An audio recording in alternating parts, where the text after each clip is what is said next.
Hey guys, what's up? It's AppOSX here, and today I will be showing you guys not one, but two new tweaks available in Cydia right now.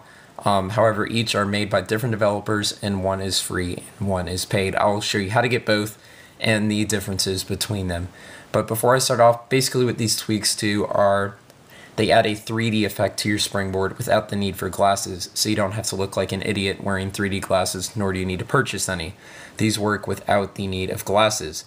And lastly, like I said, one is free and one is paid. Now these effects aren't as, 3D as you'd see in movies or stuff like that, but it's still a really good job of using a 2D screen to create 3D effects. So on our Springboard right here, if we go ahead and move the wallpaper around, as you can see, it almost looks like the icons are popping out of the screen. Now, technically, this is just an optical illusion. There are no 3D effects, technically. It's just an illusion because the wallpaper in the background is just moving. But even if you know that it's moving, it still looks really cool to see from the different angles and move it around as it makes them look like they're popping out. So just to give you a little bit more of a demo, it does work on any Springboard page you have and things like that. So let me go ahead and show you the settings of one of the tweaks, and that is deepen. Right here, that's how you spell it.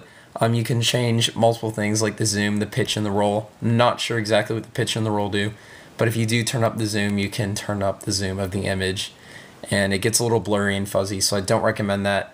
I just recommend keeping everything, sorry about that, I recommend keeping everything at about 50%.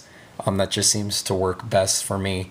Now the other tweak is 3DBoard, and that is in Cydia. I'll go ahead and show you guys both those right now.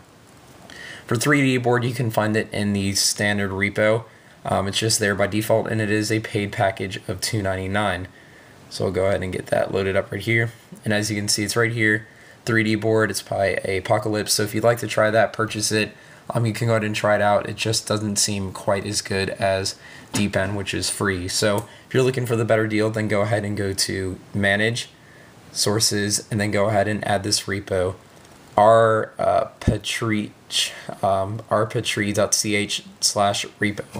Repo will be in the description down below, so definitely check that out, and it'll also be at the bottom of this video in case you need it another time. But that is the repo you need to add, and once you go into that repo, you will have Activator, Beta, Deepen, and Pro Switcher, but that does not work for iOS 4, so do not get confused with that. So there is Deepen and 3DBoard. I'll just go ahead and we'll go ahead and demo while I go over some other notes. So notes about this is that it does work on the iPhone 4 and iPod Touch 4 the best, I guess, because it does have a gyroscope, so it's preferred that you have this device. However, you are more than welcome to try it with another device. Another note is that it does not work with parallax. It's just because it kind of overlaps with it and you can't really use it. And then finally, if you have a wallpaper that is solid red, solid green, or something like in P-Suave HD, you're going to unfortunately have to take that out because you won't be able to notice the wallpaper moving, and you won't see the 3D effects on the Springboard because you won't be able to tell whether it's moving or not. So try getting a wallpaper like this one. This is a perfect one for the demonstration where you can see the actual bubbles moving around. So that's it for this video. Like I said, also really cool tweaks. But that's it for this video. So if you like this video, please give it a thumbs up. Subscribe somewhere up there. Follow me on Twitter at AppOSX. And also add me on Game Center before I reach 500 friends. I currently have 5 requests, and if it focuses, I don't know if it'll focus, there it goes. And once I get 500 friends, you will not be able to add me as a friend. So if you want to add me a friend, add me now. That's it. Thanks for watching.